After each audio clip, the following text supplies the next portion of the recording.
Ovo je treći video i druga lekcija playliste Njemački za početnike od samog početka. Danas ćemo pričati o izgovoru njemačkih glasova. Prvo sam htjela napraviti jedan cijeli video o izgovoru, ali odlučila sam podijeliti na više dijelova, jer kao prvo bi video bio predug, a kao drugo bi sadržao prepuno informacija. Tema izgovor nije baš toliko zanimljiva da bi naš mozak mogao upiti toliko informacija. Tako da ćemo u ovom videu naučiti samo glasove od A do D. Zvuči malo, ali nije, vidjet ćete. Ovaj video će sadržati puno novih riječi. Nemojte se uplašiti. Većina tih riječi će nam služiti samo kao korisna ilustracija izgovora. Na kraju ću odabrati samo par riječi koje ćemo dodati vježbama u Quizletu. Link za vježbe ćete naći u opisu videa. Prije nego što krenemo, želim vam preporučiti jedan dobar online rječnik u kojem možete čuti izgovor riječi, a to je der.dict.cc. De za Deutsch, a hr za hrvatski. Krećemo sa slovom A. I evo već ćemo naučiti jednu novu imenicu. Der Apfel, jabuka. Der Apfel. Izgovor slova A u riječima je različito. Ako je samo slovo A, onda se izgovara kao normalno A. Ako riječ ima dvostrukni samoglasnik, AA ili EE ili OO, onda se taj samoglasnik isto izgovara dug, kao A. Ako je slovo A u kombinaciji sa H, to H je zvano njemo H i često se nađe iza samoglasnika. A u kombinaciji sa I se izgovara aj. A je kratko A, na primjer u riječi die Gans, guska. Satt, sit. Das Wasser, voda. Izgovara se kao u našim riječima rat i mak, kratko A.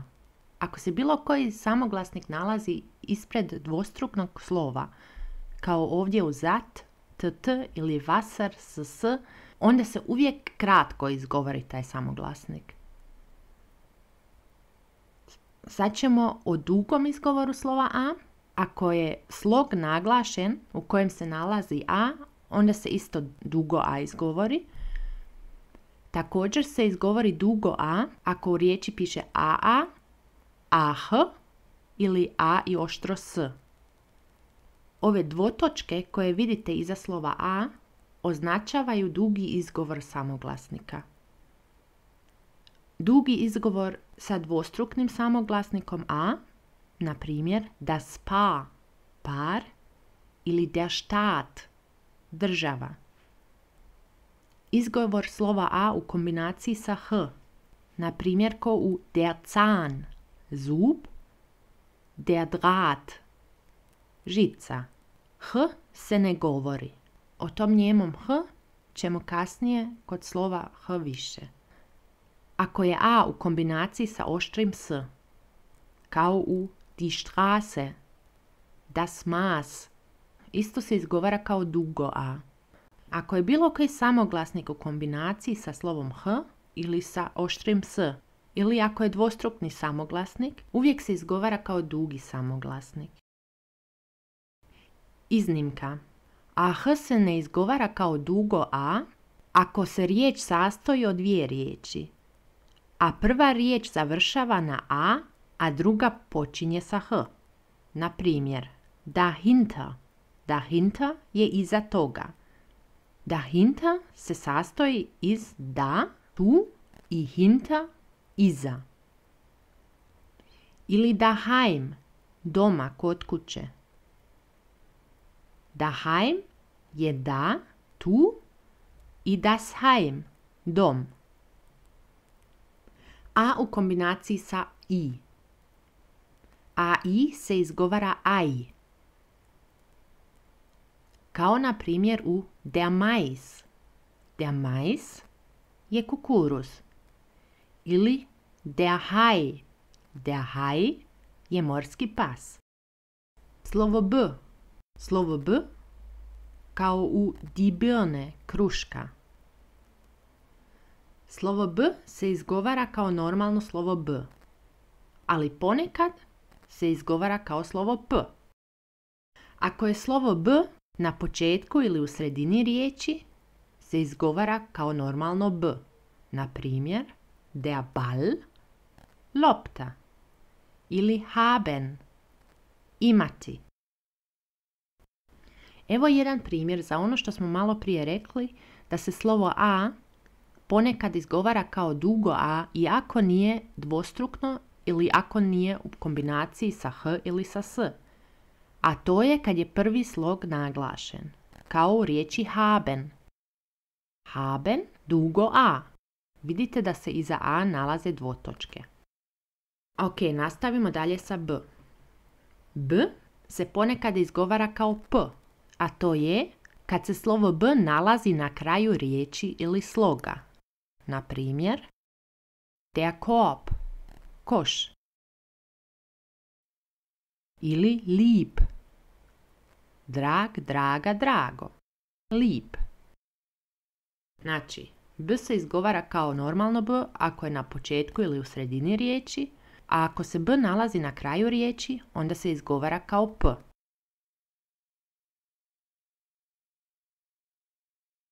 Sada ćemo o slovom C. Slovo C se izgovara kao C ili kao K. Slovo C postoji često u kombinaciji sa H ili sa K. CH i CK. CH se ponekad izgovara kao H, ponekad kao H, a ponekad kao K. Međutim se CK uvijek izgovara kao K. Slovo C. Da se podsjetimo, imali smo u abecedi pod slovom C der Clown. Clown. Kako smo već spomenuli, slovo C se upotrebljava u kombinaciji CH i CK. Slovo C se sam nikad ne upotrebljava, osim u riječima stranog podrijetla i u imenima.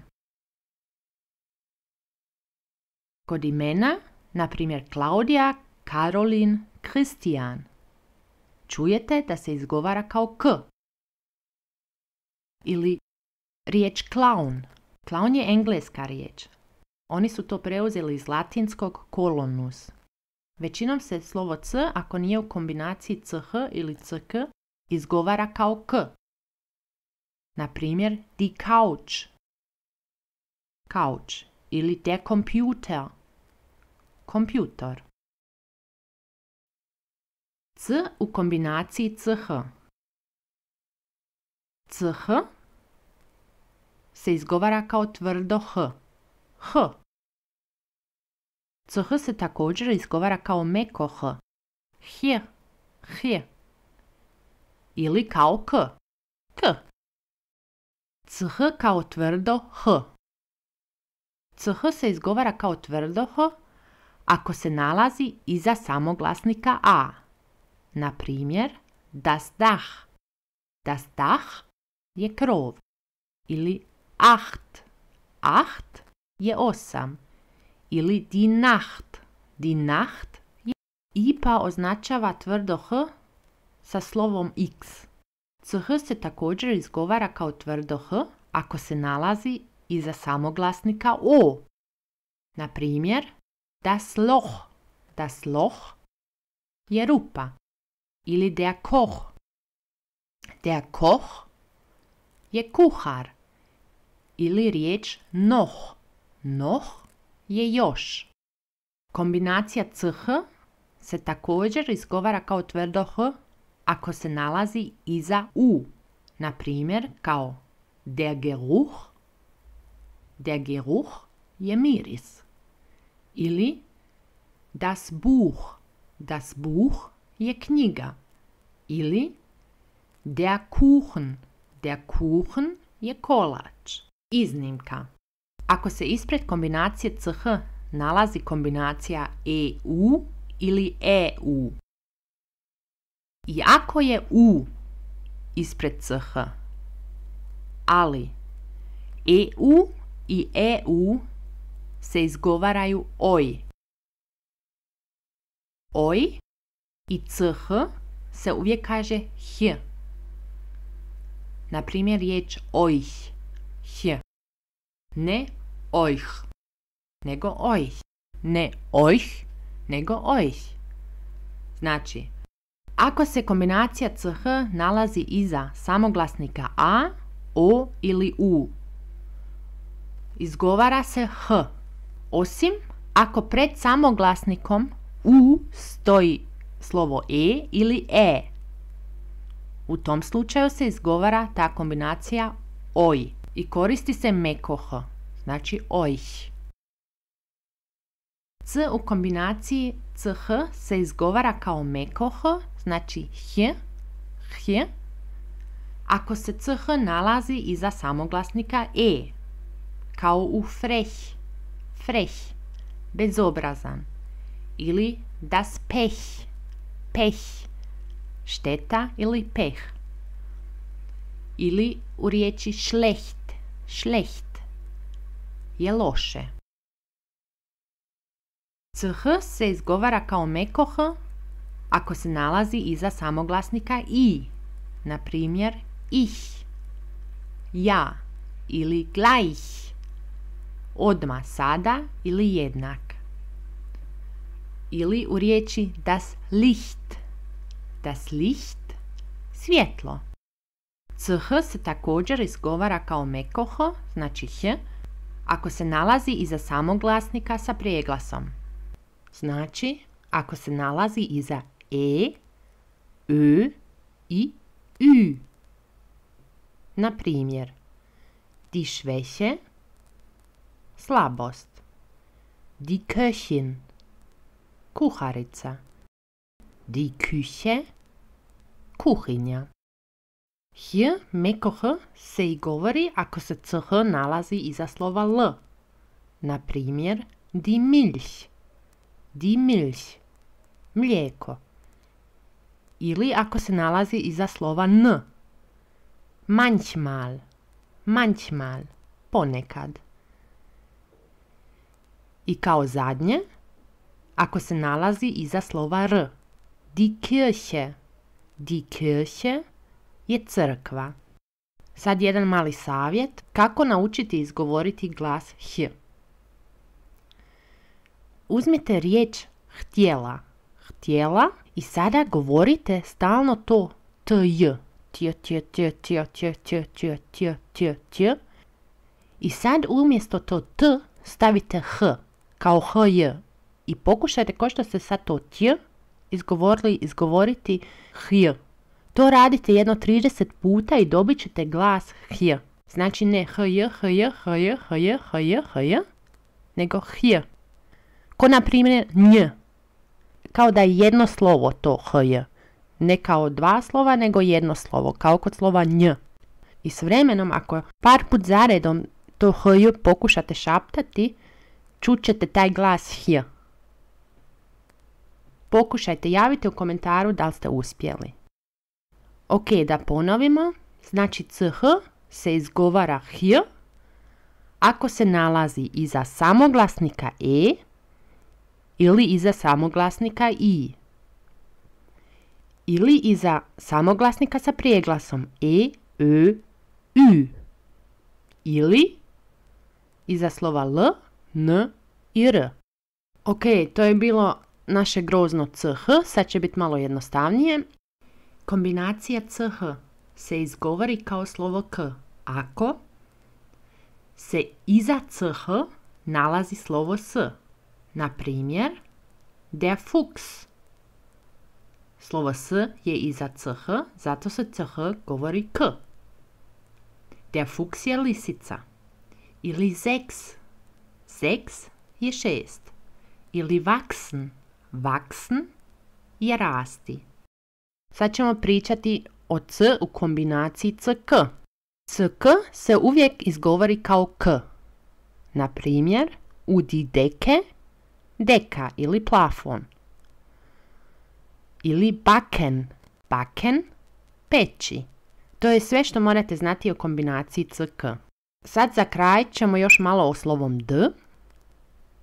Slovo D se izgovara kao normalno D ili kao T. Tu su pravila ista kao kod slova B. Pogledajte. D kao normalno D se govori ako se D nalazi na početku riječi ili u sredini riječi. Kao u das Dach. Das Dach, krov. Ili du. Du je ti. D zvuči kao T kad se nalazi na kraju riječi ili sloga. Tako je bilo i sa slovom B. Kad se B nalazi na kraju riječi ili sloga, izgovara se P. Evo, sada znači kod D ista situacija, na kraju riječi se izgovara T.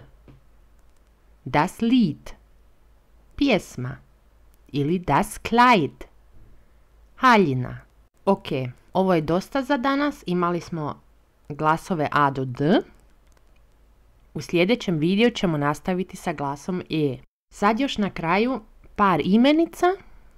Na primjer, imali smo der Apfel, jabuka, der Ball, lopta, der Zahn, zub, der Mais, kukuruz, der Hai, morski pas, die Couch, kauč, satt, sit, das Kleid, haljina, die Nacht, noć, das Dach, krov, das Loch, rupa, der Koch, kuhar, die Köchin, kuharica, das Buch, knjiga, das Licht, svjetlo i du, ti. Ove imenice ćemo dodati vježbama na Quizletu. Link je http://quizlet.com njemački za početnike. Link ćete također naći u opisu videa. Do uskoro!